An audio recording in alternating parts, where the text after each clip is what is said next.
Oi pessoal, bem-vindos a mais um episódio da nossa série de histórias para dormir. Se você está aqui às 2 da manhã fingindo que vai dormir, mas na verdade procrastinando no YouTube, você está no lugar certo. Como sempre, se curtir o conteúdo, deixa um like, se inscreve no canal e ativa o sininho.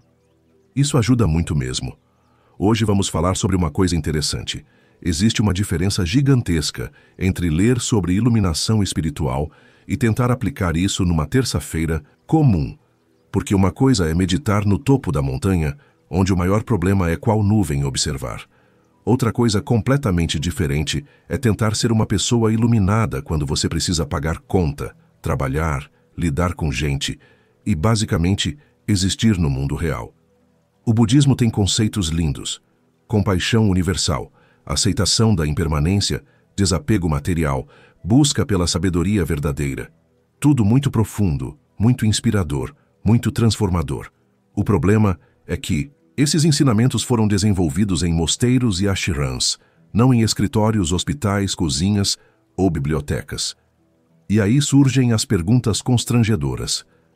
Como praticar compaixão infinita quando você tem prazo para entregar? Como aceitar a impermanência quando você gastou 3 horas fazendo um trabalho que estragou? Como cultivar desapego quando sua conta está no vermelho? Como buscar o eu verdadeiro quando você mal tem tempo de escovar os dentes? A verdade é que sabedoria milenar funciona perfeitamente, até encontrar uma segunda-feira de manhã. Aí as coisas ficam bem mais complicadas. Então relaxa, põe o fone de ouvido e vamos descobrir juntos o que acontece quando ensinamentos budistas saem do mosteiro e tentam sobreviver na vida real. Porque a iluminação é linda, mas vida real não leu os manuais. Dr. Hakim Ibn Sina não era um médico qualquer. Era o tipo de médico que lia textos budistas tibetanos entre cirurgias e acreditava, sinceramente, que podia curar o mundo através do amor universal. Nobre missão. Péssima logística. Bagdá, ano 1025. O hospital da Casa da Sabedoria estava sempre lotado. Ferimentos de guerra, doenças misteriosas, acidentes com camelos. O menu habitual de uma cidade medieval que não tinha descoberto nem antibióticos, nem bom senso básico para a segurança no trabalho. Hakim trabalhava 12 horas por dia e dormia 6. Rotina sustentável para alguém que ainda acreditava que 30 anos era idade avançada. Mas nosso doutor tinha lido sobre Karuna, a compaixão budista, e decidiu que ia revolucionar a medicina através do amor incondicional por todos os pacientes. Porque se Buda conseguia ter compaixão por todos os seres sencientes do universo, certamente um médico conseguia amar todos os doentes de Bagdá. Matemática simples, lógica perfeita, realidade completamente diferente. Hakim estava prestes a descobrir que existe uma diferença sutil, mas importante entre compaixão ilimitada e burnout com características espirituais. A iluminação de Hakim começou numa quinta-feira, depois de um plantão onde 3 pessoas morreram e ele não conseguiu salvar nenhuma. Estava exausto, frustrado e se perguntando se não deveria ter virado comerciante de tapetes como o primo. Foi aí que encontrou um manuscrito tibetano sobre Karuna que havia chegado pela Rota da Seda, provavelmente junto com especiarias e expectativas irreais sobre a natureza humana. O texto falava sobre compaixão ilimitada, amor incondicional por todos os seres, a capacidade de sentir a dor alheia como se fosse própria e agir sempre pensando no bem dos outros. Hakim leu aquilo e teve uma epifania do tamanho de Bagdá. Estava fazendo medicina completamente errado, tratando sintomas, não pessoas, curando corpos, ignorando almas, basicamente sendo um médico em vez de ser um Buda com diploma. Decidiu revolucionar tudo ali mesmo. A partir da manhã seguinte, cada paciente receberia não apenas tratamento médico, mas amor genuíno, atenção total, compaixão que chegava às raias do constrangimento. Ele seria o médico mais compassivo que o mundo já tinha visto. Possivelmente, o primeiro a tentar abraçar todos os pacientes simultaneamente. O primeiro problema apareceu na primeira consulta. Senhora Zahra chegou com dor nas costas, coisa rotineira que normalmente levaria 5 minutos e uma receita de chá. Mas Hakim agora tinha compaixão ilimitada correndo nas veias. Sentou, olhou nos olhos dela como se fosse decifrar os mistérios do universo e perguntou sobre a família, os sonhos, os medos e provavelmente sobre a opinião dela a respeito do clima. Senhora Zara ficou encantada. Finalmente um médico que se importava de verdade. Contou sobre o marido que bebia mais que um camelo no deserto, sobre os filhos que só apareciam quando precisavam de dinheiro, sobre a solidão que doía mais que qualquer osso do corpo. Hakim ouviu tudo com a paciência de um santo, ofereceu conselhos, prometeu acompanhar o caso pessoalmente. 1 hora depois, ela saiu curada espiritualmente e pronta para indicar o médico milagroso para meio bairro. Excelente. Compaixão funcionava que nem mágica. Hakim estava se sentindo como se tivesse descoberto a cura para todos os males da humanidade. Até virar e ver a fila que havia se formado do lado de fora. 40 pessoas esperando no sol, como se ele fosse distribuir pão e milagres de graça. A matemática começou a ficar interessante. Se cada paciente precisava de 1 hora de amor incondicional e ele tinha 10 horas úteis por dia, conseguia atender exatamente 10 pessoas. Pequeno detalhe, chegavam 50 por dia. Os outros 40 iam embora sem tratamento, o que parecia contradizer ligeiramente o conceito de compaixão universal. Hakim tentou acelerar o processo mantendo a qualidade emocional. 15 minutos de compaixão concentrada por pessoa. Ainda insuficiente. A fila crescia como planta depois da chuva. Pessoas desmaiavam esperando no calor. Outras desistiam e procuravam médicos menos iluminados, mas mais rápidos. Algumas literalmente morriam na fila, o que definitivamente não estava no manual de amor universal. O segundo dia foi como o primeiro, só que pior. Hakim chegou às 6 da manhã e encontrou 50 pessoas acampadas na porta. A notícia do médico compassivo tinha se espalhado, mais rápido que boato em mercado. Todo mundo queria ser tratado com amor incondicional, porque quem não quer, né? Tentou aplicar compaixão coletiva, reuniu todo mundo e explicou como cada pessoa era especial e amada pelo cosmos. Resultado: revolta geral. As pessoas queriam atenção individual. Amor genérico não curava dor específica. Cada um tinha uma história única, um sofrimento particular, uma necessidade desesperada de ser ouvido pessoalmente por alguém que realmente se importasse. Hakim começou a pular refeições para conseguir atender mais gente. Depois passou a pular intervalos. Em seguida, começou a trabalhar até os galos cantarem novamente. A compaixão ilimitada estava exigindo recursos extremamente limitados. Seu próprio corpo, sua própria sanidade, seu próprio tempo que aparentemente não era infinito como havia imaginado. No terceiro dia, percebeu que estava genuinamente irritado com os pacientes. Que tipo de compaixão budista era essa? Buda nunca ficou estressado com ninguém. Mas Buda também nunca teve que explicar para 60 pessoas por que precisaria de 3 vidas para dar atenção adequada a todo mundo. O problema não era só a quantidade, era a qualidade também. Cada pessoa trazia não apenas dores no corpo, mas traumas emocionais, problemas familiares, crises existenciais profundas. Hakim descobriu que ser verdadeiramente compassivo significava absorver uma quantidade industrial de sofrimento humano por dia. E diferente de Buda, ele não vinha com um manual de instruções para processar tanta dor alheia. No final da primeira semana, estava exausto, atrasado e sonhando com os problemas dos pacientes. Acordava pensando na viúva solitária, no comerciante falido, no soldado que não conseguia esquecer a guerra. Compaixão ilimitada, pelo visto, não vinha com botão de desligar nem manual de sobrevivência. Foi quando começou a suspeitar que talvez tivesse interpretado o conceito de forma ligeiramente equivocada. A segunda semana de compaixão universal começou com Hakim descobrindo que tinha se tornado uma celebridade local.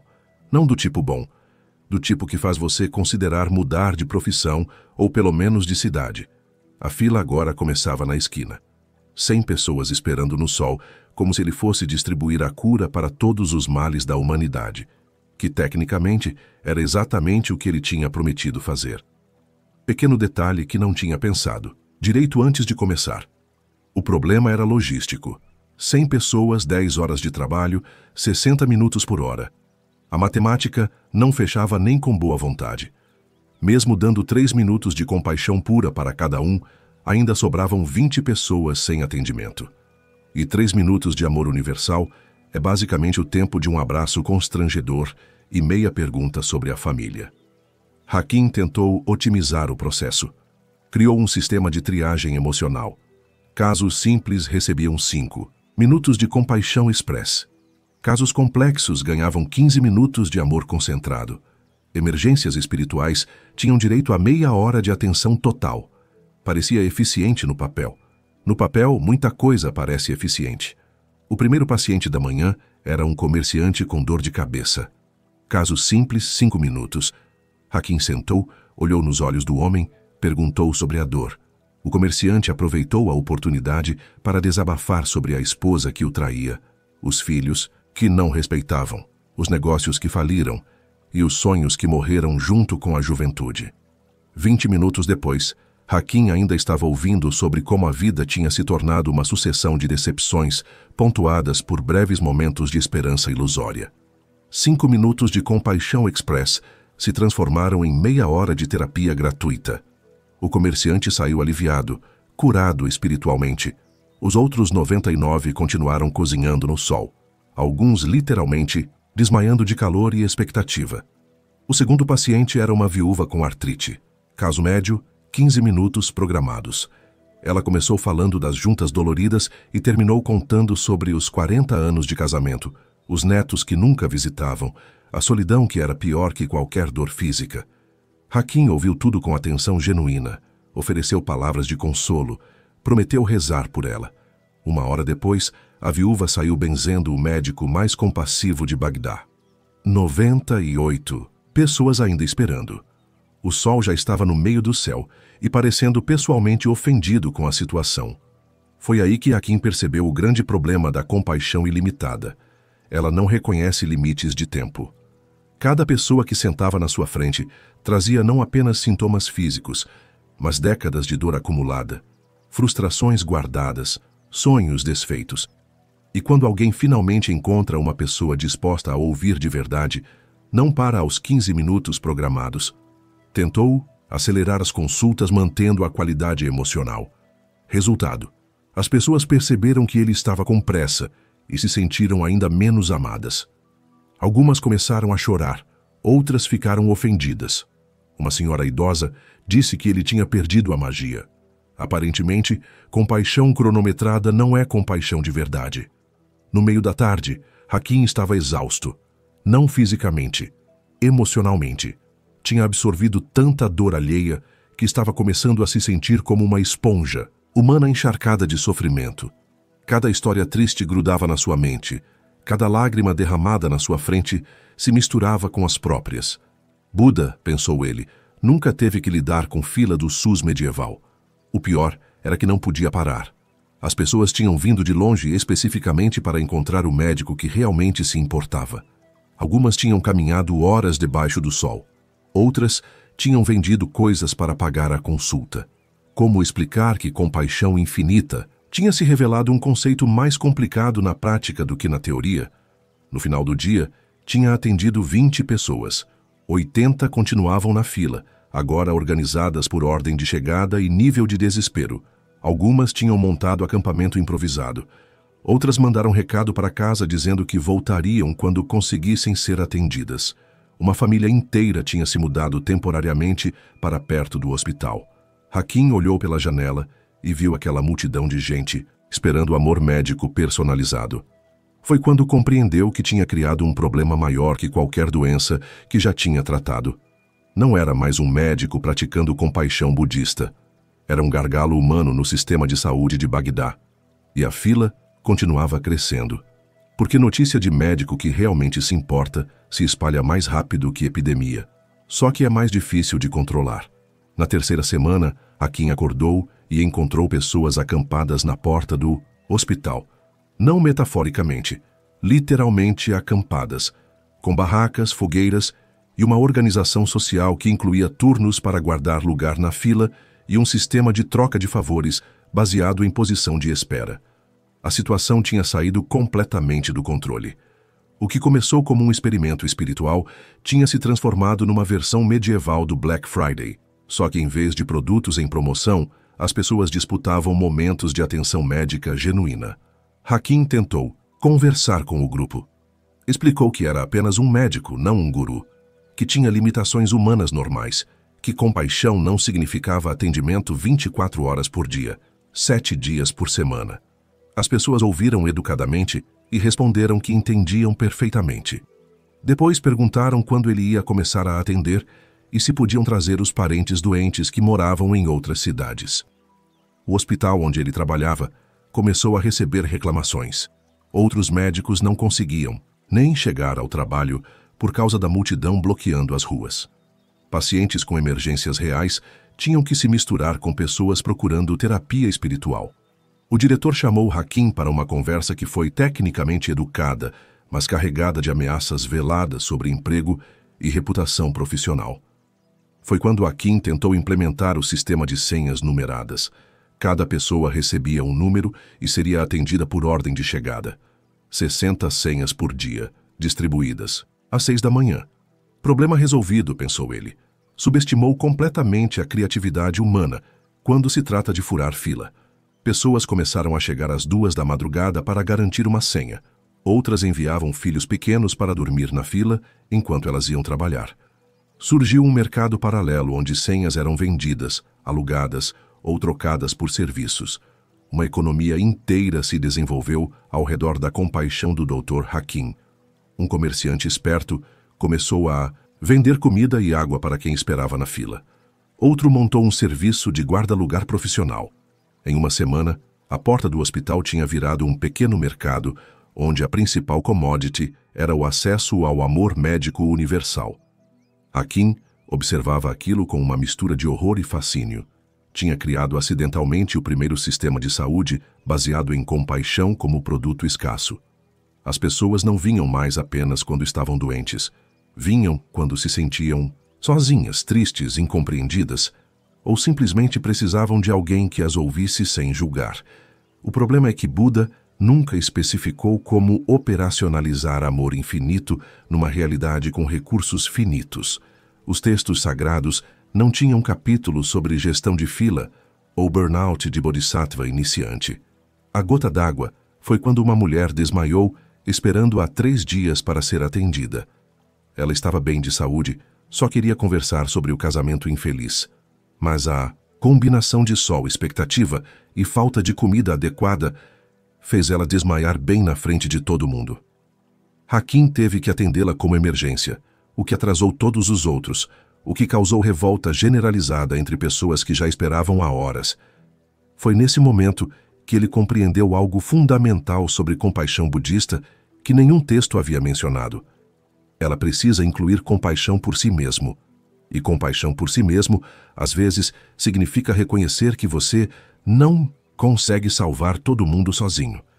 Hakim olhou para a fila interminável, para as pessoas desesperadas por atenção, para o pequeno mercado que tinha brotado ao redor da sua boa intenção. Viu famílias inteiras acampadas esperando amor médico, comerciantes vendendo esperança por procuração, crianças brincando entre adultos que disputavam lugar numa fila para serem ouvidos. Tinha tentado praticar karuna e criado o primeiro caso documentado de compaixão como problema de saúde pública. A ironia não passou despercebida. Em nome do amor universal, tinha criado uma situação que causava sofrimento para centenas de pessoas. Elas estavam ali porque ele prometeu compaixão ilimitada. Agora sofriam porque ele não conseguia cumprir uma promessa impossível de ser cumprida. Buda, pensou Hakim olhando para aquela multidão, devia ter muito mais assessores do que os textos deixavam transparecer, porque claramente havia aspectos práticos da iluminação que não estavam nos manuais. Naquela noite, Hakim foi para casa e leu novamente sobre Karuna. Procurou especificamente por orientações sobre implementação em larga escala, gestão de expectativas e sustentabilidade de práticas compassivas. Não encontrou nada. Os textos assumiam que quem praticava compaixão infinita tinha tempo infinito, energia infinita e uma capacidade ilimitada de processar dor alheia.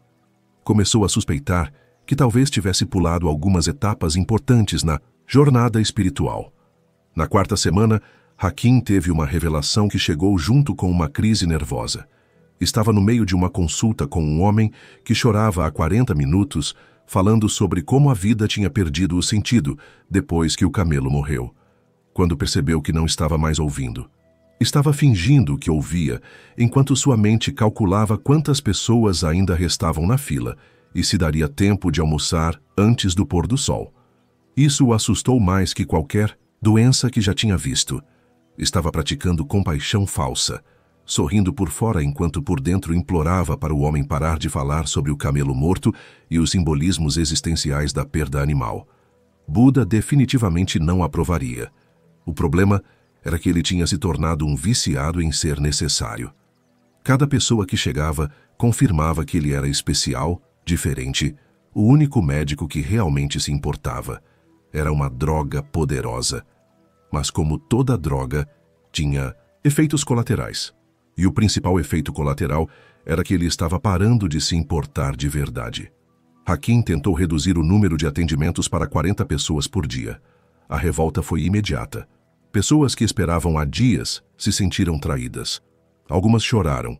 Outras fizeram discursos sobre promessas quebradas e médicos que abandonam os necessitados. Uma senhora idosa disse que ele tinha perdido a alma e virado igual aos outros doutores que só pensam em dinheiro. Isso doeu mais que deveria, porque no fundo ele sabia que ela tinha razão. Não sobre o dinheiro, mas sobre ter perdido alguma coisa essencial no processo. A compaixão genuína tinha virado performance. O amor universal tinha se tornado um emprego estressante, com horário extra não remunerado. Foi aí que aconteceu o incidente que mudou tudo. Uma criança chegou com febre alta, claramente precisando de tratamento médico urgente. Mas Hakim estava tão focado em dar atenção emocional para os 40 da fila que só conseguiu ver a criança no final do dia. Quando finalmente examinou o menino, a febre tinha piorado. Não era grave, mas podia ter sido. E teria sido culpa da compaixão ilimitada. Hakim percebeu que estava praticando medicina pior por tentar ser compassivo demais. Estava negligenciando casos médicos reais para oferecer terapia emocional para pessoas que só precisavam de alguém para conversar. Tinha virado terapeuta em tempo integral e médico nas horas vagas. Aquela noite ele fez uma coisa que não fazia há semanas. Sentou sozinho e pensou em silêncio. Sem ninguém para ouvir, sem dores alheias para absorver, sem expectativas para cumprir. Só ele e seus próprios pensamentos, que estavam curiosamente confusos e esgotados. Foi quando compreendeu o erro fundamental. Tinha confundido compaixão com autossacrifício.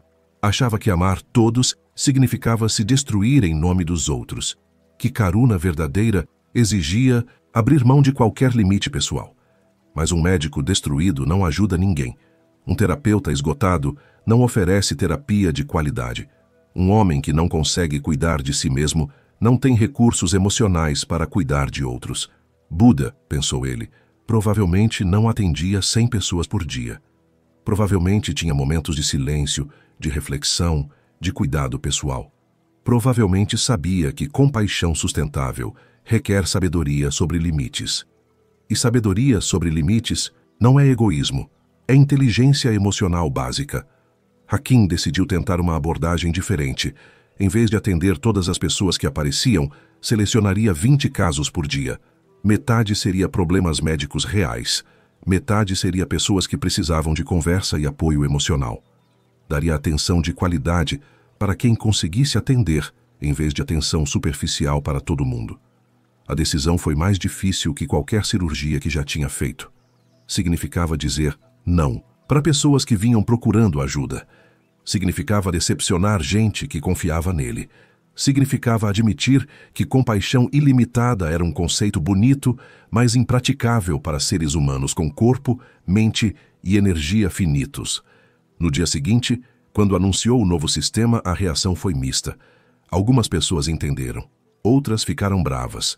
Uma mulher disse que ele tinha se vendido para o sistema médico tradicional. Um homem acusou ele de ter perdido a fé budista. Mas Hakim notou algo interessante. As 20 pessoas que conseguiu atender receberam cuidado muito melhor. Ele estava presente de verdade, ouvindo de verdade, se importando de verdade. Qualidade em vez de quantidade. Compaixão genuína em vez de performance emocional. Talvez, pensou ele, Karuna verdadeira incluísse sabedoria sobre sustentabilidade. Talvez amar todos começasse com amar alguns bem. Talvez compaixão infinita fosse um ideal para inspirar, não uma meta operacional para implementar. Era uma descoberta humilhante e libertadora ao mesmo tempo. 6 meses depois do início do experimento de compaixão universal, Hakim olhava pela janela do hospital e via uma fila normal. 20 pessoas esperando, organizadas, sem acampamento, sem mercado paralelo de senhas, sem drama existencial coletivo. Parecia quase chato depois de tanta intensidade emocional. Ele tinha aprendido algumas coisas que nenhum texto budista mencionava. Primeira, compaixão ilimitada, praticada por pessoa com limitações, gera sofrimento para todo mundo. Segunda, ajudar bem poucas pessoas é mais útil que ajudar mal muitas pessoas. Terceira, Buda provavelmente tinha dias ruins e não contou para ninguém. O novo sistema funcionava assim: 10 pacientes com problemas médicos de manhã, 10 pessoas precisando de conversa à tarde. 1 hora por pessoa, sem pressa, sem multidão esperando, sem pressão para salvar toda a humanidade antes do jantar. Era quase revolucionário na simplicidade. As pessoas que não conseguiam lugar na lista diária eram orientadas para outros médicos, para amigos, para familiares ou para o padre local que aparentemente também oferecia terapia emocional gratuita, só que com menos fila e mais incenso. Hakim descobriu que ele não era o único ser humano capaz de ouvir problemas alheios. Revelação chocante. O mais interessante era como as consultas tinham melhorado. Quando ele sabia que tinha tempo suficiente e energia preservada, conseguia estar presente de verdade. Ouvia as histórias sem calcular quantas pessoas restavam para atender. Oferecia conselhos pensados, não respostas automáticas. Sentia compaixão genuína em vez de compaixão performática. Senhora Zara, a primeira paciente do experimento original, voltou depois de alguns meses. Encontrou um médico diferente, menos ansioso, menos desesperado para salvar todo mundo, mais presente para salvar quem conseguia. Ela disse que preferia essa versão, que se sentia mais ouvida em 1 hora de atenção real do que em 5 minutos de atenção dividida com 100 outras pessoas. Hakim também descobriu que tinha tempo para cuidar de si mesmo.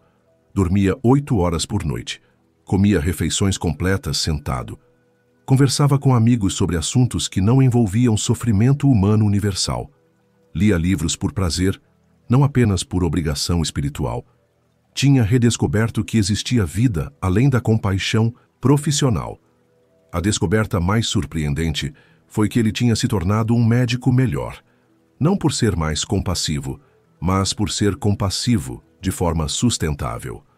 Não confundia mais gentileza com autodestruição.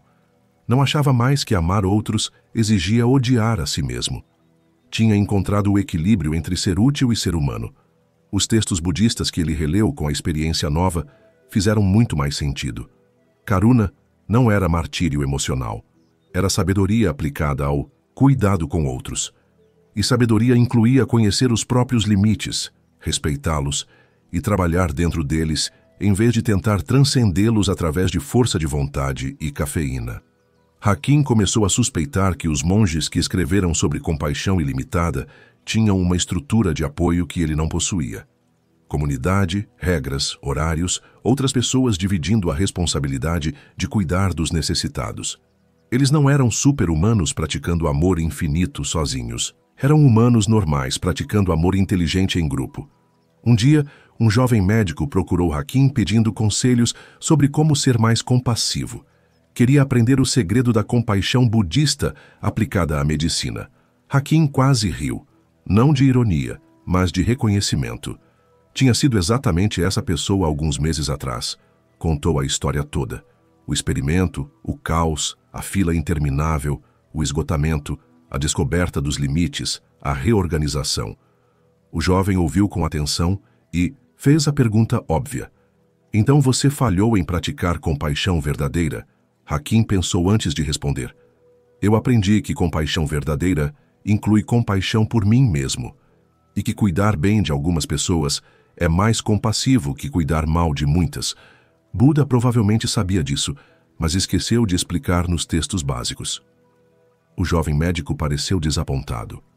Queria uma fórmula mágica para amor universal, não uma lição sobre gestão de energia emocional e sustentabilidade de práticas altruístas. Hakim entendeu perfeitamente. Ele também tinha querido a mesma coisa. Compaixão, disse Hakim. Não é sobre quantas pessoas você consegue ajudar. É sobre quão presente você consegue estar para quem você ajuda. E presença genuína requer que você não esteja emocionalmente exausto, fisicamente destruído ou mentalmente calculando quantas pessoas ainda restam na fila. Era uma sabedoria menos sexy que amor universal infinito, mas infinitamente mais prática. E descobriu Hakim, infinitamente mais eficaz no mundo real onde pessoas têm corpo, mente e energia finitos. Karuna verdadeira, compreendeu ele finalmente, era mais sobre sabedoria que sobre sacrifício. Hakim descobriu que compaixão ilimitada tem limites muito específicos, principalmente quando encontra segunda-feira de manhã e fila do SUS medieval. 6 meses depois, ele tinha encontrado o equilíbrio entre ser útil e ser humano. Descoberta revolucionária. Do outro lado da Europa, uma chefe francesa estava prestes a descobrir que a impermanência budista não tinha lido as receitas culinárias tradicionais. Marie Changement trabalhava na cozinha do palácio há 15 anos, criando pratos que duravam exatamente o tempo necessário para serem comidos e esquecidos. Rotina perfeitamente normal para qualquer cozinheira. Até o dia em que ela leu um texto sobre a Nika, a impermanência universal, e decidiu que ia vencer essa batalha. Não aceitaria mais que suas criações culinárias fossem vítimas do tempo. Ia criar comida eterna, pratos que desafiassem a natureza transitória da existência. Buda provavelmente nunca teve que explicar para um molho holandês que tudo na vida é impermanente. Marie Changement não era uma chefe qualquer. Era o tipo de cozinheira que conseguia transformar um pedaço de carne dura em algo que os nobres franceses chamavam de experiência transcendental. Talento genuíno, ambição perigosa. Palácio de Versalhes, ano 1672. A cozinha real fervia 20 horas por dia, preparando banquetes para uma corte que tinha transformado comer em esporte competitivo. Marie comandava uma brigada de 15 cozinheiros que a respeitavam tanto quanto temiam seus ataques de perfeccionismo culinário. Ela tinha um problema filosófico com a natureza temporária da comida. Passava semanas criando pratos elaborados que eram devorados em minutos e esquecidos antes da sobremesa. Era como construir castelos de areia sabendo que a maré vinha chegando. Frustrante para alguém que levava a arte culinária a sério. Quando Marie encontrou um texto budista sobre a Nika, a impermanência de todas as coisas, teve uma reação completamente oposta ao que Buda havia previsto. Em vez de aceitar a transitoriedade da existência, decidiu que ia derrotá-la na base da técnica e determinação francesa. Ia criar a primeira comida verdadeiramente eterna da história. Porque, aparentemente, iluminação espiritual inclui desafiar as leis fundamentais da física através de molho holandês. A crise existencial de Marie começou numa terça-feira, quando serviu seu famoso pato confitado com molho de laranja para o Rei Sol. Levou 3 dias preparando aquela obra-prima. Selecionou o pato pessoalmente, temperou por 24 horas, cozinhou lentamente por mais 12. O molho era uma sinfonia de sabores que exigia sincronização perfeita entre 6 ingredientes diferentes. O rei comeu tudo em 15 minutos. Elogiou educadamente, pediu vinho, esqueceu completamente do prato antes da sobremesa chegar à mesa. Marie observou da cozinha e sentiu uma revolta existencial que ia muito além de ego ferido. Não era sobre reconhecimento. Era sobre a futilidade cósmica de criar beleza destinada ao desaparecimento imediato. 3 dias de trabalho artístico destruídos mais rápido que um castelo de cartas numa tempestade. Foi nessa noite que ela encontrou, entre os pertences de um monge budista que visitava a corte, um texto sobre a Nika. A impermanência universal. A ideia de que tudo na existência é transitório, passageiro, destinado a mudar e desaparecer.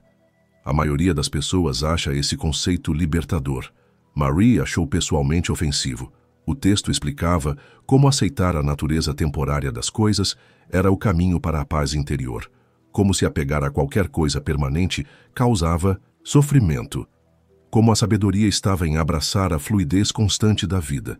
Marie leu aquilo e pensou: que filosofia derrotista é essa? Se tudo era impermanente, então ela ia ser a primeira pessoa na história a criar algo que não fosse. Comida que durasse para sempre. Não metaforicamente, literalmente. Pratos que desafiassem o tempo, que permanecessem perfeitos independente de horas, dias ou décadas passando. Na manhã seguinte, Marie começou seu primeiro experimento de culinária eterna. Decidiu começar simples. Molho holandês que não talhasse nunca. Qualquer cozinheiro sabe que molho holandês é temperamental que nem criança mimada. Temperatura errada, talha. Muito limão, talha. Olhou torto, talha. Marie estava convencida de que podia dominar a impermanência através de técnica superior e vontade francesa inquebrantável. Preparou o molho com precisão científica. Controlou temperatura ao grau. Mediu ingredientes com balança de ourives. Bateu por exatamente o tempo necessário, nem um segundo a mais. O molho ficou perfeito. Cremoso, aveludado, com acidez equilibrada e cor dourada que faria anjos chorarem de emoção. Marie colocou uma porção numa tigela, deixou na bancada e esperou. 1 hora depois, ainda perfeito. 2 horas, impecável. 6 horas, começando a separar ligeiramente, mas ainda apresentável. No dia seguinte, tinha virado uma mistura amarelada que lembrava algo desagradável de se olhar. Marie não desistiu. Claramente precisava ajustar a técnica. Passou a semana seguinte variando proporções, temperaturas, métodos de preparo. Tentou adicionar estabilizantes naturais. Experimentou diferentes tipos de manteiga. Chegou ao ponto de conversar com o molho durante o preparo, como se encorajamento pessoal pudesse convencer as moléculas a se comportarem. Todos os experimentos terminaram da mesma forma. Molho perfeito por algumas horas, seguido de deterioração inevitável. A impermanência vencia sempre. Era como lutar contra a gravidade, usando apenas força de vontade e teimosia. Marie começou a ficar obcecada. Trabalhava até tarde testando receitas eternas. Negligenciava os banquetes regulares para focar nos experimentos. Seus assistentes sussurravam que ela estava perdendo a razão. Um deles comentou que talvez aceitar que comida estraga fosse parte de ser chefe. A chefe ouviu e quase jogou uma colher de pau na cabeça dele. Aceitar derrota não era opção. Se Buda achava que impermanência era universal, claramente nunca tinha encontrado uma francesa determinada com acesso a uma cozinha real. O problema era que cada fracasso só aumentava sua determinação. Cada molho que talhava, cada sopa que azedava, cada prato que deteriorava, era evidência de que precisava tentar mais. Era como apostar tudo numa mesa de pôquer cósmico, onde as cartas eram ingredientes e a casa sempre ganha. Depois de 1 mês de experimentos fracassados, Marie teve uma revelação. Talvez o problema não fosse técnico, talvez fosse filosófico. Se a impermanência era lei universal, então ela precisava entender por quê antes de poder derrotá-la. Decidiu estudar budismo mais profundamente. Não para aceitar seus ensinamentos, obviamente, para encontrar falhas na lógica e explorar fraquezas na filosofia. Era uma abordagem muito francesa, estudar seu inimigo completamente antes de declarar guerra. Marie não sabia, mas estava prestes a descobrir que algumas batalhas são impossíveis de vencer porque o inimigo não é realmente o inimigo. Às vezes, o que você está lutando contra é exatamente o que precisa entender. 2 meses depois, Marie tinha transformado uma cozinha real numa espécie de laboratório medieval. Panelas experimentais ocupavam cada canto livre. Prateleiras carregavam frascos com ingredientes testados e descartados. A bancada principal parecia um altar dedicado à guerra contra o tempo, onde oferendas de molhos falhados se acumulavam como evidência de uma batalha perdida. Os outros cozinheiros começaram a evitá-la, não por malícia, mas por autopreservação.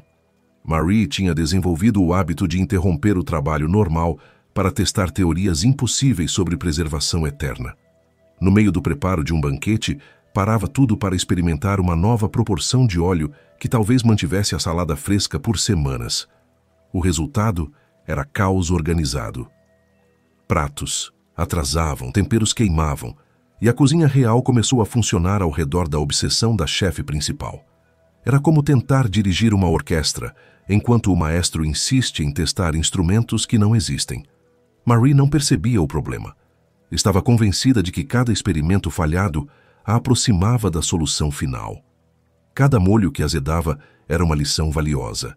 Cada prato que estragava revelava um aspecto novo da natureza temporária da matéria.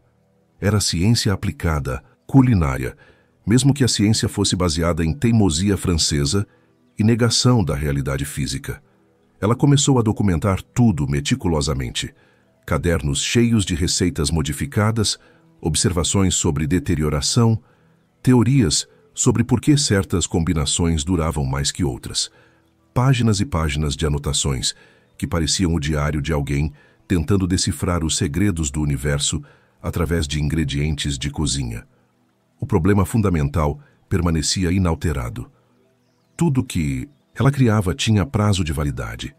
Não importava quão criativa fosse a abordagem, quão precisa a técnica ou quão determinada a vontade. A impermanência vencia sempre, com a pontualidade irritante de um relógio que nunca atrasa. Marie tentou abordagens cada vez mais elaboradas, cozimento em temperaturas impossíveis, combinações de ingredientes que desafiavam o bom senso culinário, métodos de preservação que envolviam enterrar panelas no jardim do palácio por semanas. Os jardineiros ficaram confusos ao encontrar recipientes misteriosos plantados entre as roseiras. Cada fracasso a deixava mais determinada. Era como se a realidade estivesse testando sua dedicação pessoalmente. Cada molho que separava, cada prato que azedava, cada experimento que falhava, era uma afronta direta à sua competência profissional e determinação nacional. Os nobres da corte começaram a reclamar. Não abertamente, claro. Nunca se critica diretamente a chefe principal. Mas sussurros apareceram sobre pratos que chegavam atrasados, sabores estranhos, texturas experimentais que ninguém havia solicitado. Marie estava sacrificando a qualidade presente em nome de uma eternidade impossível. Ela também começou a ler mais textos budistas, mas com a atitude de um general estudando táticas inimigas. Queria entender melhor essa filosofia da impermanência para poder derrotá-la mais eficientemente. Era uma abordagem curiosamente francesa, conhecer o adversário para vencê-lo. Os textos falavam sobre aceitar a natureza transitória das coisas como caminho para a paz. Marie lia aquilo e pensava, que falta de ambição espiritual é essa? Se tudo era temporário, então alguém simplesmente não tinha tentado o suficiente para tornar algo permanente. Era questão de técnica, não de filosofia. O ponto de virada chegou quando ela tentou criar o que chamou de molho eterno, uma combinação de 17 ingredientes diferentes que, teoricamente, deveria permanecer estável indefinidamente. Passou 3 semanas desenvolvendo a receita, testou proporções microscópicas, ajustou acidez com precisão química. O resultado inicial foi promissor. O molho permaneceu perfeito por 2 dias inteiros. Marie estava eufórica. Finalmente havia quebrado a barreira da impermanência. Tinha derrotado Buda através de determinação culinária francesa. No 3º dia, o molho começou a separar. No 4º, desenvolveu uma cor esverdeada preocupante. No 5º, o cheiro sugeriu que talvez fosse melhor enterrar o experimento no jardim junto com os outros fracassos. Marie olhou para aquela mistura que havia representado 3 semanas de trabalho obsessivo e teve uma revelação perturbadora. Talvez o problema não fosse técnico. Talvez fosse realmente impossível criar comida eterna. Talvez Buda tivesse razão sobre alguma coisa, mesmo sendo claramente uma pessoa que nunca tinha trabalhado numa cozinha profissional. Mas aceitar derrota não era opção, especialmente não para uma francesa que tinha apostado a reputação profissional numa guerra contra as leis fundamentais da física através de molho holandês. 6 meses depois do início dos experimentos, Marie tinha se tornado uma pessoa diferente. Não necessariamente melhor, definitivamente mais obsessiva. A chefe que antes criava pratos para impressionar a nobreza, agora passava dias inteiros tentando fazer um ovo cozido que não estragasse nunca. A transformação era visível para qualquer um que conhecesse o funcionamento normal de uma cozinha real. Marie chegava antes do amanhecer e saía depois da meia-noite. Comia apenas quando lembrava, dormia quando o cansaço a derrubava e falava sozinha enquanto mexia panelas cheias de experimentos que ninguém mais entendia. Seus assistentes aprenderam a trabalhar ao redor dela como se fosse um obstáculo móvel e imprevisível. Quando Marie estava testando uma nova teoria sobre conservação de carnes, eles preparavam os pratos regulares em silêncio. Quando ela explodia em frustração porque mais um molho tinha talhado, eles fingiam que era parte normal do processo culinário. O problema havia escalado além de molhos e sopas. Marie agora tentava criar versões eternas de pratos inteiros. Pato assado que permanecesse suculento para sempre. Pães que nunca ficassem duros. Sobremesas que mantivessem a textura original indefinidamente. Era como tentar resolver um quebra-cabeças onde todas as peças mudavam de forma constantemente. A corte começou a notar que algo estava errado. Não de forma dramática, mas de jeito sutil que faz pessoas poderosas ficarem irritadas. Pratos chegavam atrasados, porque Marie estava ocupada testando se vinagre de maçã impedia a deterioração de verduras. Sabores ficavam estranhos, porque ela substituía ingredientes tradicionais por versões melhoradas que teoricamente durariam mais. Um dia o Rei Sol pediu seu prato favorito e recebeu uma versão experimental que Marie havia modificado para resistir ao tempo. O pato estava tecnicamente comestível, mas tinha gosto de conservante e textura de algo que havia lutado contra a natureza e perdido. O rei comeu educadamente e depois perguntou se a chefe estava bem. Essa pergunta chegou até Marie como um tapa na cara da realidade. Ela estava sacrificando a qualidade presente por uma eternidade impossível. Estava negligenciando o trabalho real para perseguir um sonho que talvez fosse fundamentalmente impossível. Era como abandonar uma carreira de sucesso para tentar voar batendo os braços. Mas Marie já tinha investido tanto tempo e energia na obsessão que parar parecia admitir derrota total. 6 meses de experimentos, centenas de receitas testadas, milhares de ingredientes desperdiçados. Tudo isso seria em vão se ela simplesmente aceitasse que comida estraga, porque essa é a natureza da comida. Foi quando ela decidiu fazer uma última tentativa. Um experimento final que resolveria a questão de uma vez por todas. Se funcionasse, provaria que impermanência podia ser derrotada. Se falhasse, pelo menos ela saberia que tinha tentado tudo. Marie escolheu criar o que chamou de banquete eterno, um menu completo que permaneceria perfeito indefinidamente. Não apenas um prato, mas uma refeição inteira que desafiaria todas as leis conhecidas sobre deterioração alimentar. Era ambicioso ao ponto da loucura, mas Marie já tinha passado do ponto onde a ambição moderada fazia sentido. Ela trabalhou por semanas desenvolvendo cada elemento: sopa que nunca esfriaria nem perderia sabor, carne que manteria a textura original para sempre, pão que permaneceria fresco, como se tivesse acabado de sair do forno, vinho que não azedaria nem perderia aroma, sobremesa que conservaria cremosidade e doçura eternamente. Cada componente exigia técnicas diferentes. Cada ingrediente precisava ser tratado de forma específica. Marie desenvolveu métodos que misturavam culinária tradicional com teorias improvisadas sobre preservação que provavelmente teriam feito qualquer estudioso rir ou chorar. O processo consumiu 3 semanas inteiras. Marie praticamente morou na cozinha. Dormia em cadeiras quando o cansaço vencia. Comia sobras dos experimentos que não tinham dado completamente errado. Vivia numa bolha de obsessão culinária, onde o mundo exterior parava de existir. Quando finalmente terminou, o banquete parecia perfeito. Cada prato estava impecável. Os sabores harmonizavam perfeitamente. A apresentação era deslumbrante. Marie olhou para aquela mesa e sentiu que tinha conquistado algo impossível. Tinha derrotado a impermanência através de determinação francesa e técnica superior. O banquete permaneceu perfeito por exatamente 6 horas. Depois disso, a realidade reassumiu o controle. A sopa esfriou. A carne endureceu. O pão ressecou. O vinho começou a oxidar. A sobremesa perdeu consistência.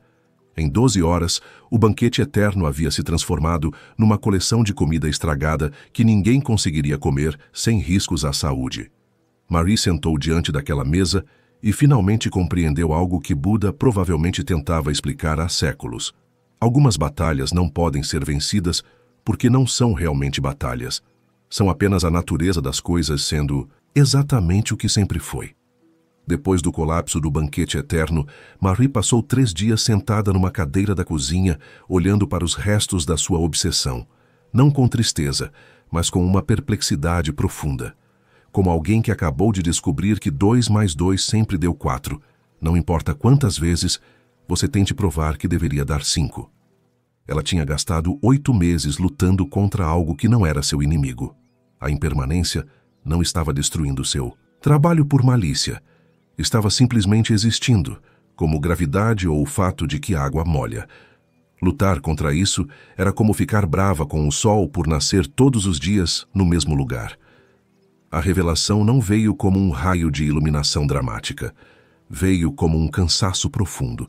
Marie simplesmente não tinha mais energia para continuar uma guerra que nunca fez sentido desde o início. Era como descobrir que você passou anos brigando com sua própria sombra. Ela começou a reler os textos budistas, mas agora com atitude diferente. Não como um general estudando táticas inimigas, mas como alguém genuinamente curioso sobre o que aquelas palavras realmente significavam. E pela primeira vez, elas começaram a fazer sentido de um jeito que não era apenas intelectual. A impermanência não era uma falha do universo que precisava ser corrigida. Era simplesmente como as coisas funcionavam. Comida estragava, pessoas envelheciam, estações mudavam, impérios caíam.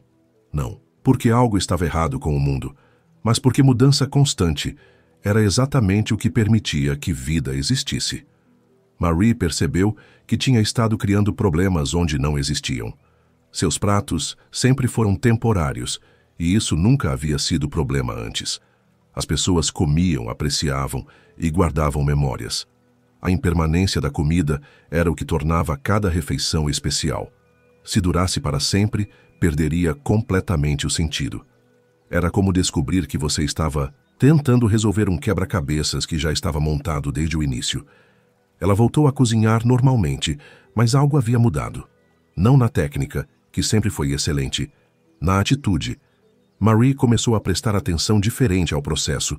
Observava como ingredientes se transformavam durante o cozimento, como sabores evoluíam e mudavam, como cada prato era único porque condições nunca se repetiam exatamente. A mudança era sutil, mas os outros cozinheiros notaram imediatamente. Marie parou de interromper o trabalho para testar teorias impossíveis. Parou de documentar obsessivamente cada experimento fracassado. Parou de murmurar sozinha sobre molhos que se recusavam a durar eternamente. Em vez disso, ela começou a criar pratos que celebravam sua natureza temporária. Sobremesas que precisavam ser comidas imediatamente para atingir perfeição máxima. Molhos que eram deliciosos por exatamente o tempo necessário. Pratos que existiam no momento perfeito entre preparação e consumo. A corte notou a diferença. O rei voltou a elogiar genuinamente a comida. Os nobres pararam de sussurrar sobre experimentos estranhos. A cozinha real voltou a funcionar como uma orquestra bem ensaiada, não como um laboratório de alguém tentando quebrar leis fundamentais da física. Marie descobriu que aceitar a impermanência não significava desistir de excelência. Significava focar a excelência no momento certo, no tempo apropriado. Era como aprender a dançar com a música em vez de lutar contra o ritmo. Ela também começou a aplicar essa compreensão além da cozinha. Parou de se irritar quando assistentes cometiam erros. Erros eram parte do processo de aprender, e aprender era processo que nunca terminava. Parou de ficar frustrada quando pratos não saíam exatamente como planejado. Variação era parte natural de trabalhar com ingredientes vivos. O mais interessante era como essa aceitação não tornou Marie menos ambiciosa ou menos dedicada. Tornou ela mais eficiente. Sem desperdiçar energia lutando contra realidades inevitáveis, tinha mais tempo e energia para focar no que realmente importava. Criar experiências culinárias memoráveis no tempo apropriado. Os outros cozinheiros começaram a perguntar o que tinha mudado. Marie tentava explicar sobre impermanência e aceitação, mas as palavras sempre soavam filosóficas demais para um ambiente onde as pessoas estavam preocupadas com tempero de carnes e tempo de cozimento de verduras. Então ela passou a ensinar através do exemplo. Mostrava como trabalhar com naturalidade dos ingredientes, em vez de contra ela. Como aproveitar o timing natural de cada prato. Como criar beleza que durava exatamente o tempo necessário para ser apreciada e lembrada. Era uma lição prática de budismo aplicado à culinária, mesmo que ela nunca usasse essas palavras. Porque a verdade sobre impermanência não precisava de explicação teórica. Precisava apenas de aceitação prática. Marie havia começado tentando derrotar Buda através de molho holandês. Terminou descobrindo que Buda provavelmente teria sido um chefe excelente se tivesse escolhido cozinhar em vez de meditar. Ambos entendiam que resistir à natureza das coisas era receita garantida para a frustração desnecessária. 2 anos depois da guerra fracassada contra a impermanência, Marie havia se tornado uma chefe diferente. Não tecnicamente melhor, porque sua técnica sempre foi impecável, mas definitivamente mais sábia. Era o tipo de sabedoria que só vem depois de passar meses tentando fazer algo impossível e finalmente aceitar que era impossível por boas razões. A cozinha real funcionava melhor que nunca. Os pratos saíam no tempo certo, com sabores equilibrados, apresentação impecável. Marie havia parado de tentar melhorar a natureza e começado a trabalhar com ela. Era como a diferença entre remar contra a correnteza e aprender a navegar usando a força da água. Ela também descobriu que aceitar a impermanência não significava desistir de preservar coisas. Significava preservar do jeito certo, no tempo certo, pelo tempo certo. Marie desenvolveu técnicas de conservação que funcionavam dentro dos limites naturais. Não tentava criar comida eterna, mas comida que durava exatamente o tempo necessário. Suas geleias duravam meses, porque ela trabalhava com a acidez natural das frutas. Seus queijos envelheciam perfeitamente porque ela respeitava o processo de fermentação. Suas carnes curadas ficavam saborosas porque ela entendia como sal e tempo trabalhavam juntos. Era preservação através de cooperação com a natureza, não guerra contra ela. O mais interessante era como outros cozinheiros começaram a buscar conselhos de Marie, não sobre receitas específicas, mas sobre atitude. Como lidar com pratos que não saíam como esperado. Como aceitar que ingredientes às vezes falhavam. Como trabalhar com realidade em vez de lutar contra ela. Marie se tornou uma espécie de terapeuta culinária acidental. Pessoas vinham chorar sobre molhos que talharam, pães que não cresceram, carnes que ficaram duras. Ela ouvia pacientemente e depois explicava que fracasso era parte normal de cozinhar. Que tentar controlar tudo era receita garantida para a frustração constante. Era budismo prático aplicado à cozinha, mesmo que ela raramente usasse terminologia budista. Porque as verdades sobre impermanência, aceitação e trabalhar com realidade funcionavam perfeitamente bem quando explicadas através de comportamento de molho holandês. Um dia, um jovem cozinheiro perguntou qual era o segredo para nunca ter pratos que estragavam. Marie riu e respondeu que não existia esse segredo. O segredo era aceitar que pratos estragam, aprender com isso e continuar cozinhando. Era como perguntar qual o segredo para nunca cair aprendendo a andar. Ela também aplicou essa compreensão além da cozinha. Parou de se irritar quando assistentes erravam. Erro era parte de aprender, e aprender era processo que funcionava através de tentativa, erro, ajuste, repetição. Parou de ficar frustrada quando nobres faziam pedidos impossíveis. Impossível era informação útil, não ofensa pessoal. Marie começou a ensinar classes informais para outros cozinheiros. Não sobre técnicas específicas, mas sobre atitude. Como trabalhar com ingredientes temperamentais. Como lidar com equipamentos que falhavam. Como manter qualidade sem lutar contra a realidade básica de que coisas mudam constantemente. Suas aulas eram populares porque ela falava sobre problemas reais que todo cozinheiro enfrentava. Ninguém mais falava sobre como lidar emocionalmente com fracassos culinários. Todo mundo ensinava técnica, mas ninguém ensinava como manter sanidade mental quando técnica encontrava realidade e descobria que realidade sempre ganha. Era educação prática sobre aceitar limitações sem desistir de excelência. Como ser ambicioso dentro de parâmetros realistas. Como criar beleza que durava tempo apropriado, em vez de tentar criar beleza eterna que nunca funcionaria. O rei notou a mudança e promoveu Marie para supervisora geral de todas as cozinhas do palácio, não apenas porque ela cozinhava bem, mas porque ela mantinha outras pessoas cozinhando bem também. Tinha se tornado líder através de sabedoria prática, não apenas competência técnica. Marie aceitou a promoção com a mesma atitude que aplicava à cozinha. Faria o melhor trabalho possível dentro das circunstâncias existentes. Não tentaria controlar tudo, mas influenciaria o que podia ser influenciado. Trabalharia com people e situações como existiam, não como ela gostaria que existissem. Seus cadernos de experimentos fracassados se tornaram material de estudo para outros cozinheiros, não como exemplos de fracasso, mas como documentação honesta sobre como aprender funcionava realmente. Cada receita que não deu certo continha lições valiosas sobre ingredientes, técnicas e, principalmente, sobre aceitar que nem tudo funciona na primeira tentativa. Anos mais tarde, quando jovens cozinheiros perguntavam sobre o período em que ela tentou criar comida eterna, Marie sorria e dizia que tinha sido educação valiosa. Não sobre culinária, mas sobre realidade.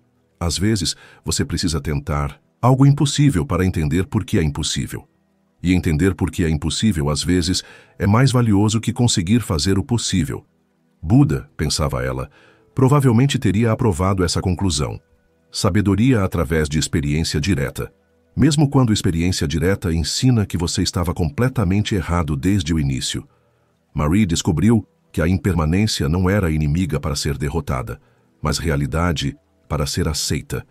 2 anos lutando contra molho, holandês que insistia em talhar, ensinaram mais sobre sabedoria budista que qualquer texto sagrado. Resultado: ela virou a melhor chefe do reino justamente quando parou de tentar criar comida eterna. Enquanto Marie fazia as pazes com a natureza temporária das coisas na França, do outro lado da Europa, um matemático italiano estava prestes a descobrir que karma funcionava de forma ligeiramente diferente da contabilidade básica.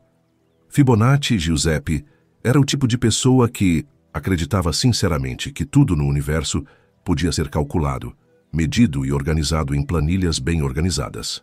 Pisa, ano 1240. Giuseppe tinha acabado de ler um texto budista sobre Kama, a lei de causa e efeito. Sua reação foi imediata e previsível. Se karma era sistema de ações e consequências, então deveria ser possível criar uma planilha para rastrear débitos e créditos espirituais com precisão matemática. Buda claramente nunca tinha trabalhado como contador. Fibonacci Giuseppe não era um contador qualquer. Era o tipo de matemático que conseguia transformar qualquer aspecto da vida em números organizados, planilhas detalhadas e sistemas de controle que faziam sentido perfeito no papel. Talento genuíno. Aplicação questionável. Pisa, ano 1240. A cidade fervia com comércio internacional, dinheiro circulando, empréstimos sendo calculados. Giuseppe comandava o escritório de contabilidade mais respeitado da região, onde números dançavam em perfeita harmonia, e cada moeda tinha lugar específico no grande sistema financeiro medieval. Ele tinha uma obsessão particular com precisão. Cada débito tinha que ter crédito correspondente. Cada transação precisava ser documentada. Cada conta tinha que fechar exatamente. Era o tipo de pessoa que perdia o sono quando descobria a diferença de uma moeda nos livros contábeis. Quando Giuseppe encontrou um texto budista sobre Kama, a lei de causa e efeito, teve uma reação imediata e previsível. Se o universo funcionava através de ações que geravam consequências proporcionais, então claramente era possível aplicar princípios contábeis a questões espirituais. Ia criar o primeiro sistema de contabilidade kármica da história. Débitos e créditos espirituais organizados com a mesma precisão que usava para rastrear moedas de ouro. Buda provavelmente nunca imaginou que alguém tentaria transformar iluminação em planilha do Excel medieval. A obsessão de Giuseppe começou numa terça-feira, depois de um dia particularmente frustrante, tentando equilibrar os livros de um comerciante que claramente nunca tinha ouvido falar de organização financeira. Entre pilhas de documentos mal organizados e cálculos que pareciam ter sido feitos por alguém usando os pés, Giuseppe encontrou um manuscrito budista, abandonado sobre uma mesa.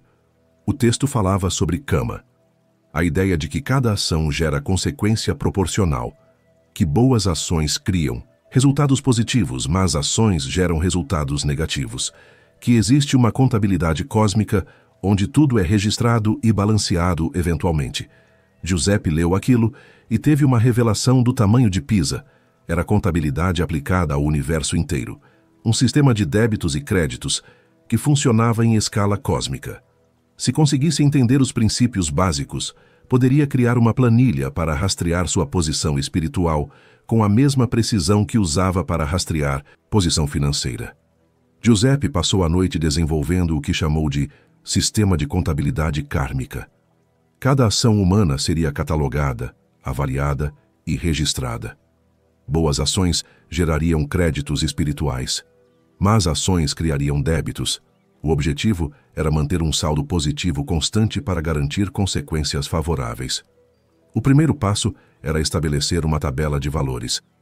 Giuseppe decidiu que ajudar um mendigo valia 5 pontos kármicos. Mentir custava 3 pontos. Roubar era débito de 10 pontos. Matar alguém gerava débito de 100 pontos. Salvar uma vida criava crédito de 100 pontos.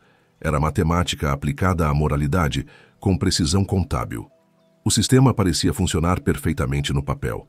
Giuseppe criou categorias para diferentes tipos de ações. Subdivisões para considerar intenção e contexto. Multiplicadores para ações que afetavam múltiplas pessoas. Era complexo, detalhado e organizacionalmente perfeito. Também era completamente baseado na ideia de que o universo funcionava como um banco cósmico. Giuseppe começou a testar o sistema na própria vida. Acordava cada manhã, revisava as ações do dia anterior, calculava ganhos e perdas kármicos, planejava atividades para melhorar seu saldo espiritual. Era como manter 2 livros contábeis, um para dinheiro, outro para a alma. Os resultados iniciais foram encorajadores. Giuseppe se tornou mais atencioso com outras pessoas, mais honesto nos negócios, mais generoso com esmolas. Seu saldo kármico estava consistentemente positivo. De acordo com seus cálculos, estava acumulando capital espiritual suficiente para garantir várias vidas futuras de prosperidade.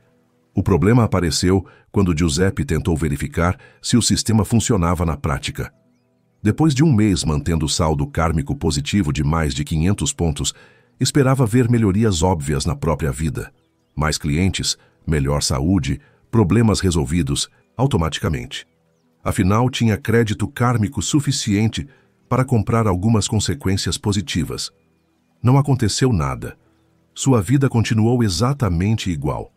Mesmos problemas, mesmas preocupações, mesma rotina.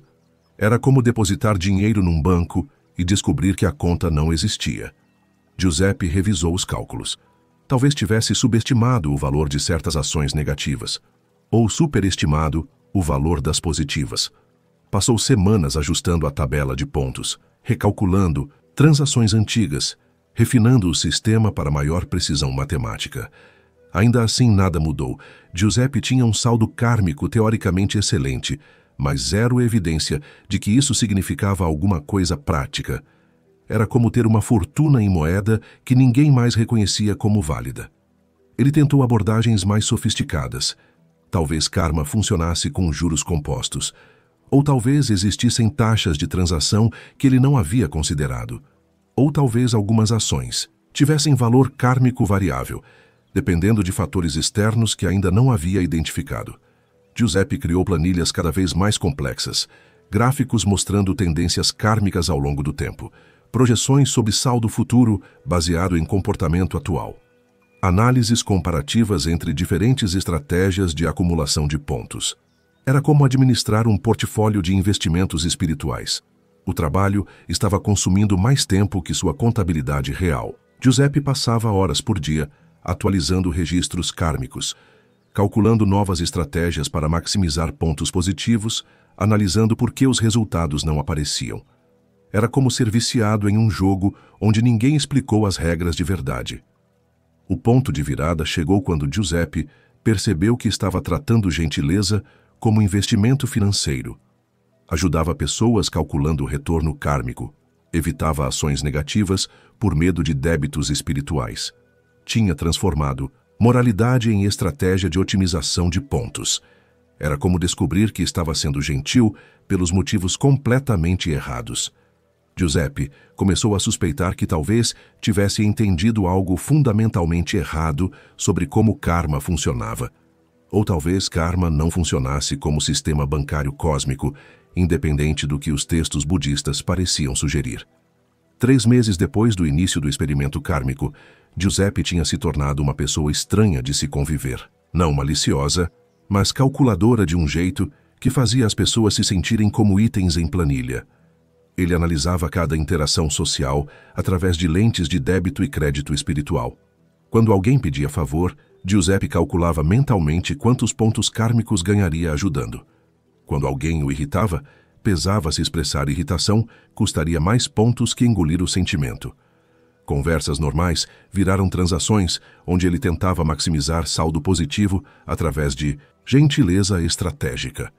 Seus assistentes no escritório notaram a mudança. Giuseppe sempre foi meticuloso, mas agora estava obcecado com precisão moral. Corrigia erros pequenos que antes ignoraria. Devolvia troco extra que comerciantes davam por engano. Oferecia ajuda para qualquer pessoa que parecia precisar, mesmo quando estava ocupado. Em teoria, era comportamento exemplar. Na prática, parecia forçado e artificial. Giuseppe estava sendo gentil da mesma forma que fazia contabilidade, com atenção obsessiva aos detalhes e foco total no resultado final. Era como assistir alguém tentar ser espontâneo seguindo um manual de instruções. O sistema de pontuação também estava criando dilemas éticos bizarros. Giuseppe descobriu que algumas ações moralmente ambíguas eram difíceis de classificar. Se mentia para proteger sentimentos de alguém, era débito por mentira ou crédito por gentileza? Se recusava a dar esmola para alguém que claramente ia gastar em bebida, era sabedoria ou egoísmo? Essas situações exigiam subcategorias cada vez mais complexas. Giuseppe criou sistemas de pontuação separados para intenção versus resultado, tabelas para ações que geravam consequências mistas, multiplicadores para situações onde contexto alterava valor moral da ação. Era como tentar criar fórmula matemática para todas as nuances possíveis do comportamento humano. Quanto mais detalhado o sistema ficava, menos útil se tornava. Giuseppe passava mais tempo calculando o valor kármico de ações que executando as ações. Era como gastar tanto tempo estudando o mapa que esquecia de viajar. A situação piorou quando Giuseppe tentou aplicar contabilidade kármica aos outros. Começou a observar o comportamento das pessoas, calculando mentalmente seus saldos espirituais. Fazia estimativas sobre posição kármica de clientes, baseado em como tratavam assistentes. Criou perfis espirituais de conhecidos, baseado em histórico de ações observadas. Era como ser auditor cósmico não oficial de todo mundo ao redor. Giuseppe desenvolveu opiniões sobre quem merecia consequências positivas e quem estava acumulando débitos perigosos. Tinha se tornado juiz espiritual sem autorização ou qualificação para o cargo. O problema mais sério era que o sistema simplesmente não funcionava como previsto. Giuseppe mantinha saldo kármico consistentemente positivo há meses, mas sua vida não havia melhorado visivelmente. Ainda enfrentava os mesmos problemas básicos: clientes difíceis, contas a pagar, preocupações sobre futuro. Era como descobrir que estava depositando dinheiro numa conta bancária que não existia. Giuseppe começou a considerar explicações alternativas. Talvez karma funcionasse em escala de tempo muito longa. Talvez os efeitos só aparecessem na próxima vida. Talvez existissem fatores que ele não havia considerado nos cálculos. Talvez o sistema fosse correto, mas incompleto. Ele voltou aos textos budistas originais, procurando detalhes que pudesse ter perdido. Leu sobre diferentes escolas de pensamento, estudou interpretações variadas da lei de causa e efeito. Procurou especificações técnicas sobre como o karma funcionava na prática. Quanto mais estudava, mais confuso ficava. Os textos falavam sobre karma de forma que soava mais como fluxo natural de consequências que sistema de pontuação específico. Mencionavam intenção como fator mais importante que ação específica. Sugeriam que compreender karma completamente era impossível para a mente humana normal. Giuseppe começou a suspeitar que talvez tivesse interpretado karma de forma fundamentalmente incorreta. Talvez não fosse sistema bancário cósmico, onde você depositava boas ações e sacava consequências positivas. Talvez fosse algo mais sutil, mais complexo, menos mecânico que contabilidade tradicional. Essa possibilidade era perturbadora porque significava que meses de trabalho meticuloso poderiam estar baseados em premissa completamente errada. Era como descobrir que havia passado o ano inteiro construindo casa na fundação inexistente. Giuseppe olhou para suas planilhas kármicas elaboradas, seus gráficos de tendências espirituais, seus cálculos precisos de débitos e créditos morais. Tudo muito organizado, matematicamente elegante, logicamente consistente. Também possivelmente inútil para entender como o universo realmente funcionava. Era momento humilhante para alguém que se orgulhava de precisão matemática. Giuseppe estava descobrindo que algumas coisas talvez não pudessem ser quantificadas, sistematizadas ou controladas através de planilhas bem organizadas. Revelação perturbadora para a pessoa que vivia organizando tudo através de números. 6 meses depois do início do projeto kármico, Giuseppe teve uma crise que começou com algo aparentemente simples, uma criança pedindo esmola na rua. Situação rotineira, que deveria gerar resposta automática, segundo seu sistema de pontos. Dar uma moeda equivalia a 5 créditos kármicos. Matemática básica. Mas quando Giuseppe olhou para a criança, percebeu que estava calculando o retorno do investimento espiritual, em vez de simplesmente ajudar alguém que precisava. Tinha transformado compaixão em estratégia financeira aplicada ao cosmos. Era como descobrir que estava sendo gentil pelos motivos completamente errados. Essa revelação o deixou parado na rua por vários minutos, segurando a moeda e tentando entender quando exatamente bondade havia se tornado transação comercial. A criança o olhava confusa, provavelmente se perguntando por que o senhor estava fazendo cara de quem acabou de descobrir que 2 mais 2 não necessariamente dava 4. Giuseppe deu a moeda, mas pela primeira vez em meses não anotou a ação na planilha kármica. Em vez disso, voltou para casa e olhou para os meses de trabalho meticuloso. Páginas e páginas de cálculos precisos sobre ações e consequências. Gráficos mostrando tendências de comportamento moral. Projeções sobre saldo espiritual futuro. Tudo muito organizado, matematicamente elegante e possivelmente baseado numa compreensão completamente errada de como o karma funcionava. Giuseppe começou a questionar premissas básicas do sistema. Talvez karma não fosse sistema de pontuação onde você acumulava créditos para trocar por consequências positivas. Talvez fosse algo mais sutil, mais complexo, menos parecido com contabilidade tradicional. Ele voltou aos textos budistas, mas agora lendo com atitude diferente, não procurando especificações técnicas para melhorar o sistema de pontos, mas tentando entender o que karma realmente significava. E descobriu que tinha interpretado tudo de forma superficial e mecânica. Karma não era banco cósmico onde você depositava boas ações e sacava recompensas. Era fluxo natural de causa e efeito que funcionava através de intenção, contexto e interconexão de todas as coisas. Era processo dinâmico e complexo, não fórmula matemática simples. Pior ainda, Giuseppe percebeu que, ao tentar quantificar karma, havia perdido completamente o ponto central. Não era sobre acumular pontos para conseguir vida melhor. Era sobre compreender como ações surgem de estados mentais e como esses estados mentais são influenciados por compreensão da realidade. Era como descobrir que estava tentando medir algo que não podia ser medido, usando ferramentas que não funcionavam para esse propósito. Giuseppe olhou para suas planilhas elaboradas e sentiu uma mistura de vergonha e alívio. Vergonha por ter passado meses desenvolvendo o sistema baseado em premissa incorreta.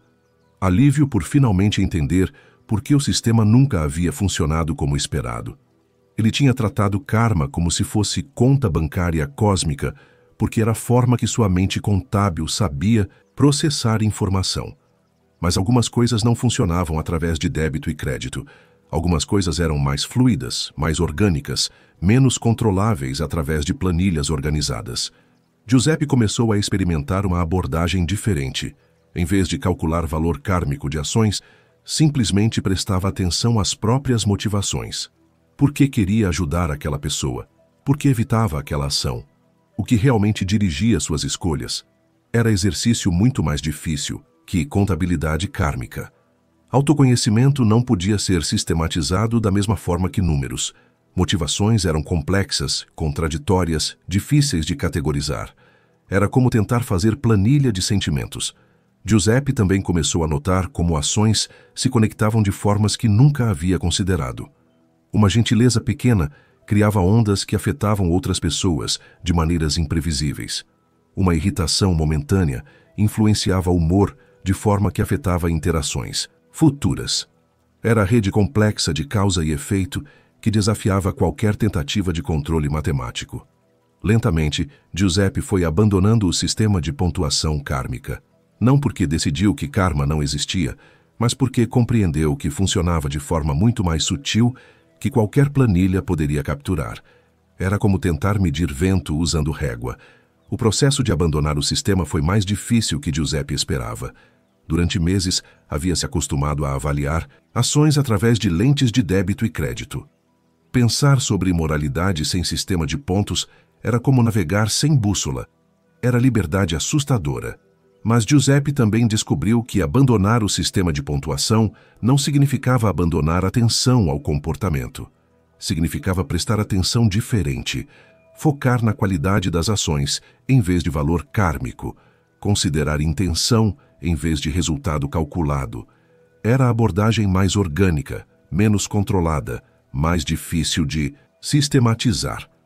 Giuseppe estava aprendendo que algumas coisas importantes na vida funcionavam melhor quando você parava de tentar controlá-las através de planilhas organizadas. Karma, descobriu ele, era uma dessas coisas. 8 meses depois de abandonar o sistema de pontuação kármica, Giuseppe havia se tornado uma pessoa diferente. Não radicalmente transformada, mas definitivamente mais confortável com incerteza. Era mudança significativa para alguém que passou a vida organizando tudo em categorias precisas e números exatos. Ele continuava sendo contador excelente. A precisão matemática em questões financeiras permanecia impecável. Mas Giuseppe havia aprendido a separar áreas da vida que funcionavam através de matemática das que funcionavam através de mistério. Era como usar ferramentas apropriadas para trabalhos específicos. Questões de dinheiro ainda exigiam planilhas detalhadas e cálculos precisos. Questões de karma funcionavam melhor através de atenção intuitiva e aceitação de que algumas coisas não podiam ser quantificadas. Giuseppe descobriu que podia ser matemático preciso e pessoa espiritualmente flexível ao mesmo tempo. A mudança mais interessante era como Giuseppe lidava com situações morais ambíguas. Em vez de tentar calcular valor kármico exato de ações complexas, simplesmente prestava atenção às próprias motivações e agia da forma que parecia mais apropriada no momento. Era como navegar por instinto, em vez de seguir mapa detalhado. Seus assistentes no escritório notaram que Giuseppe tinha ficado mais humano. Ainda era meticuloso com números, mas menos obsessivo com controlar cada aspecto do comportamento pessoal. Parou de analisar cada interação social através de lentes de débito e crédito espiritual. Conversas voltaram a ser conversas, não transações kármicas. Giuseppe também começou a ensinar outros contadores sobre limites da quantificação. Não através de sermões sobre budismo, mas através de exemplos práticos sobre quando matemática funcionava e quando não funcionava. Era a educação sobre escolher ferramentas apropriadas para diferentes tipos de problemas. Ele usava analogias que outros contadores entendiam facilmente. Explicava que tentar aplicar contabilidade a karma era como tentar usar balança para medir temperatura. Ferramenta excelente, mas aplicação incorreta. Algumas coisas precisavam de instrumentos diferentes. Essas conversas eram populares porque Giuseppe falava sobre problema que muitos enfrentavam. Tendência de tentar controlar tudo através de sistematização. Era obsessão profissional que funcionava bem para questões técnicas, mas criava problemas quando aplicada a aspectos mais fluidos da vida. Giuseppe começou a desenvolver filosofia prática sobre quando usar precisão matemática e quando aceitar ambiguidade. Questões que tinham respostas definidas mereciam análise detalhada. Questões que envolviam complexidade humana funcionavam melhor através de intuição informada por experiência.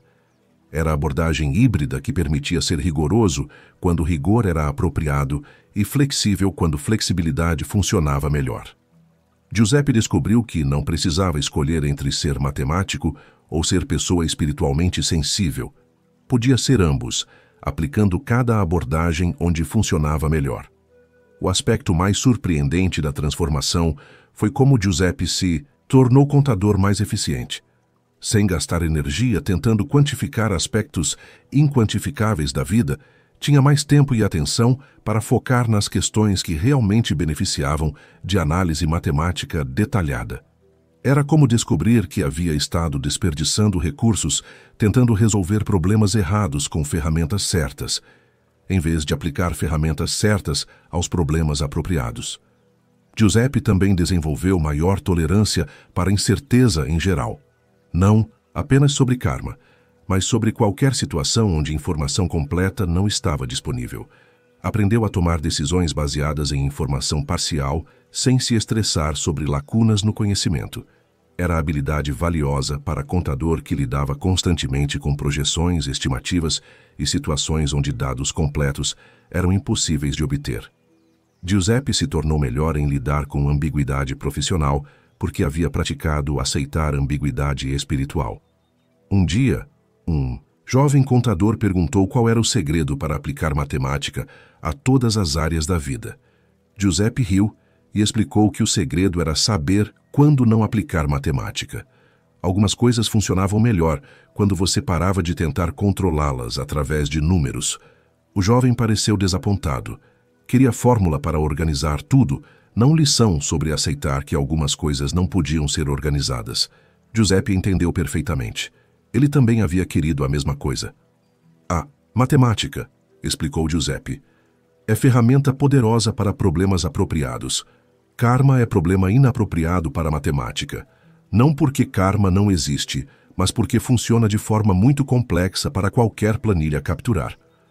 Era sabedoria prática sobre escolher abordagens apropriadas para diferentes tipos de desafios. Giuseppe havia descoberto que ser bom com números não significava que números eram resposta para tudo. Às vezes, a resposta era aceitar que não havia resposta calculável. Anos mais tarde, quando clientes perguntavam sobre aplicar princípios contábeis a questões pessoais, Giuseppe sorria e oferecia conselho que havia custado 8 meses para aprender. Algumas coisas funcionam através de precisão, outras através de mistério. Sabedoria estava em saber qual usar quando. Buda, pensava ele, provavelmente aprovaria essa conclusão, especialmente a parte sobre não tentar transformar mistério em planilha.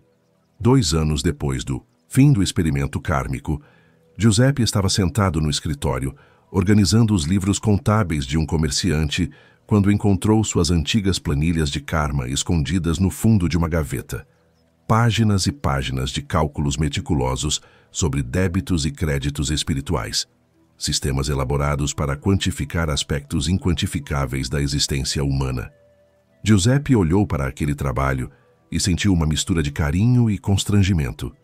Era como encontrar cartas de amor que você escreveu para alguém que nunca existiu. Tecnicamente bem feitas, emocionalmente sinceras, mas fundamentalmente baseadas numa compreensão errada da realidade. Ele não jogou as planilhas fora. Guardou como lembrança de uma época quando acreditava que tudo podia ser organizado em sistemas precisos. Era documentação valiosa sobre como obsessão por controle podia transformar sabedoria em burocracia cósmica. Giuseppe havia se tornado conhecido em Pisa como o contador que entendia limites da contabilidade. Não porque fosse menos rigoroso com números, mas porque sabia quando números eram ferramentas apropriadas e quando eram completamente inúteis. Era reputação incomum e valiosa. Clientes começaram a procurá-lo não apenas para questões financeiras, mas para conselhos sobre quando aplicar pensamento sistemático e quando aceitar que algumas coisas funcionavam melhor através de intuição. Giuseppe havia se tornado especialista acidental em escolher abordagens apropriadas para diferentes tipos de problemas. Era consultoria sobre metodologia aplicada à vida real. Giuseppe ensinava quando usar planilhas detalhadas e quando confiar em julgamento baseado em experiência. quando exigir precisão matemática e quando aceitar que aproximadamente correto era suficiente, quando sistematizar e quando improvisar. Essas sessões eram populares porque Giuseppe falava sobre dilema que muitas pessoas enfrentavam: tendência de tentar controlar aspectos incontroláveis da vida através de organização excessiva. Era problema comum para anyone who worked with systems and wanted to apply systematic thinking to everything. Giuseppe usava sua experiência com karma como exemplo principal. Contava como havia tentado criar contabilidade cósmica e por que havia falhado. Não porque karma não existia, mas porque funcionava através de princípios muito diferentes da matemática tradicional. Era lição sobre escolher ferramentas apropriadas para trabalhos específicos. Ele também aplicou essa sabedoria ao próprio trabalho como contador. Giuseppe se tornou melhor em identificar quando clientes precisavam de análise detalhada e quando precisavam de conselhos sobre aceitar incerteza financeira. Algumas decisões beneficiavam de planilhas elaboradas, outras funcionavam melhor através de intuição informada por experiência. Era a abordagem híbrida que reconhecia valor tanto da precisão quanto da flexibilidade. Giuseppe descobriu que ser excelente contador não significava aplicar contabilidade a tudo. Significava saber quando contabilidade era a ferramenta apropriada e quando outras abordagens funcionavam melhor. O aspecto mais interessante era como Giuseppe havia desenvolvido intuição sobre complexidade. Podia olhar para uma situação e avaliar rapidamente se era tipo de problema que beneficiaria de análise sistemática ou se era melhor tratado através de abordagem mais orgânica e flexível. Era habilidade valiosa que economizava tempo e energia. Em vez de tentar sistematizar tudo, Giuseppe focava esforços analíticos onde realmente faziam diferença. Para todo o resto, confiava em julgamento baseado em experiência e aceitação de que algumas coisas permaneceriam misteriosas. Giuseppe também começou a ensinar jovens contadores sobre essa distinção, não através de teoria abstrata, mas através de exemplos práticos sobre quando diferentes abordagens funcionavam melhor. Era educação sobre sabedoria prática aplicada ao trabalho técnico. Um dia, um estudante perguntou se Giuseppe havia perdido tempo estudando karma, já que não conseguiu criar sistema funcional de contabilidade kármica. Giuseppe pensou antes de responder. Aprendi algo mais valioso que sistema de pontuação, disse ele.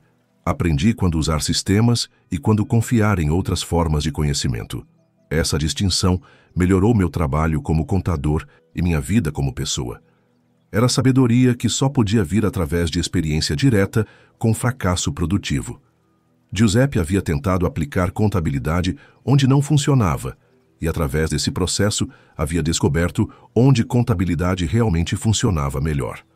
Anos mais tarde, Giuseppe era reconhecido como contador excepcional não apenas por precisão técnica, mas por sabedoria sobre quando aplicar técnicas específicas.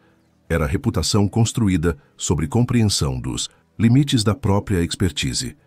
Suas antigas planilhas kármicas permaneceram guardadas como lembrança útil, não de fracasso, mas de descoberta sobre diferença entre conhecimento técnico e sabedoria prática. Giuseppe havia aprendido que ser bom com números era habilidade valiosa. Saber quando números eram apropriados era sabedoria. Buda, refletia Giuseppe ocasionalmente, provavelmente aprovaria essa conclusão. Especialmente porque havia chegado até ela através de experiência, direta com tentativa honesta, de transformar ensinamentos espirituais em planilha do Excel medieval.